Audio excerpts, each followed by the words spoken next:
Butterscotch ice cream खाऊन आज काय झालं, लय रात्र झाली होती आणि 1:45 रात्रीचा वाजला होता. नवऱ्याला माझ्या गार खायचं होतं. नवरा म्हणला काहीतरी गार मागव. विचार केला एवढ्या रात्र लिंबू सरबत कसं करावं, त्यासाठी लिंबू बी नव्हती. झेप्टोवर ऑर्डर केली. 19 मिनिटाचा टायमर पाहिला.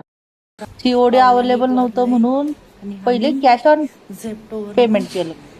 पेमेंट झाल्यावर झेप्टो दारात आलं आणि 2 आईस्क्रीमची कोन घेऊन 1:45 वाजता हजर झालं. रात्रीच्या 1:45ला बटरस्कॉच आईस्क्रीम कशी लागती बघा भाऊ. बटरस्कॉच मागवली. मी पण खाते, तुम्ही पण खा खाऊन बघतो आणि सांगा.